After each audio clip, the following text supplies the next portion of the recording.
So hello class 10, welcome to R K home tuition. আশা করছি তোমরা সব ভালো আছো।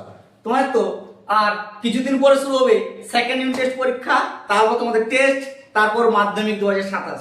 তাই আজকের ভিডিওটি তোমাদের খুবই স্পেশাল আর খুবই ইম্পর্টেন্ট এমন সাজেশন নিয়ে এসেছি, যে সাজেশনগুলি তোমরা একবার চোখ বুলে গেলে ভালো করে প্র্যাকটিস করে যদি রাখো, সেকেন্ড ইউনিট টেস্ট, তোমাদের স্কুলের টেস্ট পরীক্ষা আর সবচেয়ে গুরুত্বপূর্ণ হচ্ছে মাধ্যমিক 2027, এই প্রশ্নগুলি থেকে তোমাদের কমন পেয়ে যাবে 100% গ্যারান্টি। এক একটি প্রশ্ন ভালো করে দেখে নাও, আর চ্যানেলটিতে নতুন হলে সাবস্ক্রাইব করতে ভুলো না। সাজেশনগুলো ভালো লাগে বন্ধুদেরকে অবশ্যই শেয়ার করে জানিয়ে দাও। চলো তাহলে আজকের ভিডিওটি এক একটি করে ভালো করে প্রশ্ন দেখো। আজকে তোমাদের এই ভিডিওর মাধ্যমে মান 4 আর মান 8 এমন কিছু বাছাই করা সাজেশন দেখিয়ে দিব, সেই সাজেশনগুলি ভালো করে প্র্যাকটিস করো। ওখান থেকে তোমরা 100% শিওর যেরকম তোমাদের টাফ প্রশ্ন দেখ প্রতিটা প্রশ্ন লিখে আসবে। প্রথম আমরা আলোচনা করছি মান 4 এর প্রশ্ন। এক একটি প্রশ্ন ভালো করে দেখো। প্রথম সবচেয়ে গুরুত্বপূর্ণ প্রশ্ন হচ্ছে চতুর্থ অধ্যায় থেকে। আমাদের আজকের আলোচনা বিষয় হচ্ছে চতুর্থ অধ্যায়। চতুর্থ অধ্যায় থেকে তোমাদের মান 4 এর আর মান 8 এর প্রশ্নগুলো আলোচনা করছি। চতুর্থ অধ্যায়ের প্রথম প্রশ্নটি দেখো। 1857 খ্রিস্টাব্দে মহাবিদ্রোহের প্রতি শিক্ষিত বাঙালি সমাজের কিরূপ মনোভাব ছিল? Very very important. এই প্রশ্নটি একদমই মিস করো না, অনেক অনেক গুরুত্বপূর্ণ হতে চলছে। সেকেন্ড টেস্ট, টেস্ট এবং ফাইনাল তিনটাতে তোমাদের কমন পাবে। অথবা প্রশ্নে তোমার যদি না দেয়, ঠিক আছে, এই প্রশ্ন তোমার দেখে রাখো। 1857 খ্রিস্টাব্দে বিদ্রোহকে কি সীমান্ত শ্রেণীর বিদ্রোহ বলা যায়? 1857 খ্রিস্টাব্দে বিদ্রোহকে কি সামন্ত শ্রেণীর বিদ্রোহ বলা যায়? এই প্রশ্নটি মারাত্মক ইম্পর্টেন্ট প্রশ্ন। প্রতিটা বলছি, একটি প্রশ্ন কিন্তু মিস করে যাবে না, একটি প্রশ্ন কিন্তু মিস করে যাবে না। প্রশ্নগুলো যদি মিস করে গেছো তাহলে কিন্তু অনেক মিস করে যাবে, বারবার বলছি।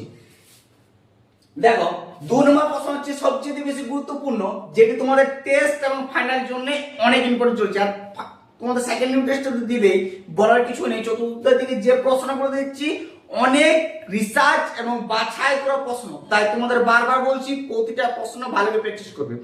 ফার্স্ট ইউনিট টেস্টে যেমন তোমরা কমন পেয়েছো, সেকেন্ড ইউনিট টেস্টে এরকম কমন পাবে, আর টেস্ট এবং ফাইনাল, ঠিক আছে। গত বছর যেমন 2000 মাধ্যমিক 26-এ যারা পরীক্ষা দিয়েছে তাদের তোমাদের কোশ্চেন দেখো, মাত্র 12টি প্রশ্ন দিয়েছিলাম।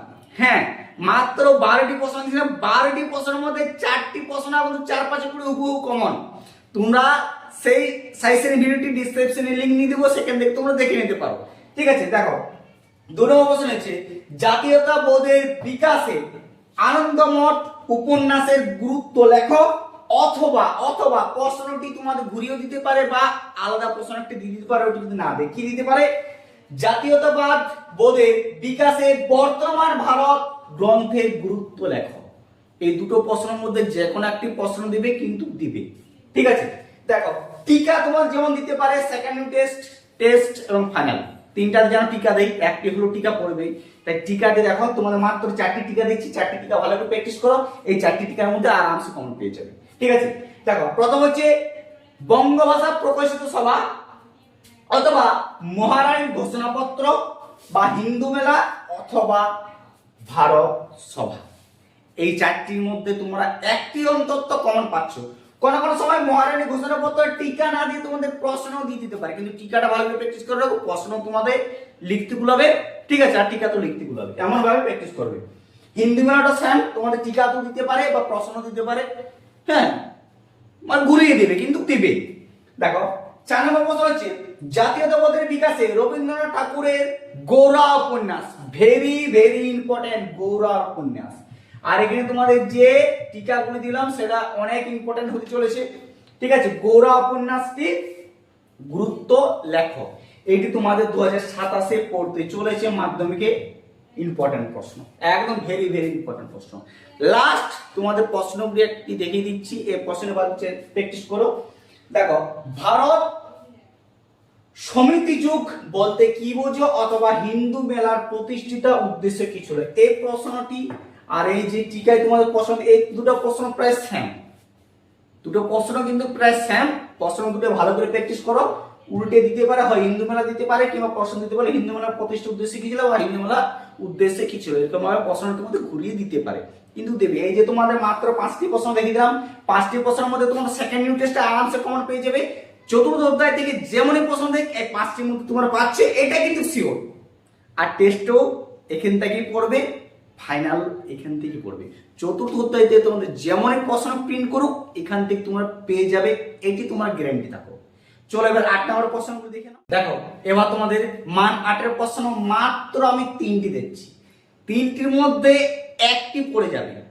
Second unit test guarantee, 100% guarantee. প্রশ্নটি প্রথমে কি দেখো, মহাবিদ্যালয়ের প্রকৃতি ও চরিত্র বিশ্লেষণ করো। এই প্রশ্নটি তোমরা ভালো করে এখন থেকে প্র্যাকটিস করো, এটি তোমাদের স্কুলে 100% শিওর কমন পড়ছে। আর বাকি যে দুটি আছে অত প্র্যাকটিস করার প্রয়োজন নেই, কিন্তু তাও দেখে রাখো, কারণবশত যদি এটি না পড়ে এই দুটির মধ্যে পড়বে, কিন্তু একবারও বলছি না যে এই প্রশ্ন পড়বে না। এই প্রথম প্রশ্নটি 100% একদম মিলে যাবে তোমাদের। দেখো দ্বিতীয় প্রশ্ন হচ্ছে বঙ্গভাষার প্রকাশিত সভা এবং ভারত সভার গঠন ও উদ্দেশ্য সম্পর্কে আলোচনা করো। এই 2 নম্বর প্রশ্নটি তোমাদের ভারত সভা প্রশ্নটি একটু ঘুরিয়ে দিবে, কিন্তু প্রশ্নটি দিতে পারে, অনেক চান্স আছে মানাতে। লাস্ট প্রশ্ন হচ্ছে জাতীয়তাবোধের বিকাশে বিবেকানন্দের অবদান আলোচনা করো। এই প্রশ্নটি মারাত্মক ইম্পর্টেন্ট টেস্ট এবং ফাইনাল জন্য। আর সেকেন্ড ইউনিট টেস্ট তো তোমাদের আছেই, তাই বারবার বলছি 3টি ভালো করে মুখস্থ করো 3টি পরীক্ষার জন্য, আর 1টি মুখস্থ করো সেকেন্ড পরীক্ষার জন্য, সেটা হচ্ছে প্রথমেরটা। ঠিক আছে, আর চ্যানেলটিতে নতুন হলে অবশ্যই সাবস্ক্রাইব করতে ভুলো না। আর তোমাদের পঞ্চম অধ্যায়ে ভিডিওটি আপলোড করছি কাল, এই তোমরা দেখে নাও থাম্বনেলটা, তাই সাবস্ক্রাইব করে দিয়ে নোটিফিকেশনটা অবশ্যই অন রাখবে, কারণ যখনই আমি ভিডিও আপলোড করব সর্বপ্রথম তুমি পেয়ে যাবে।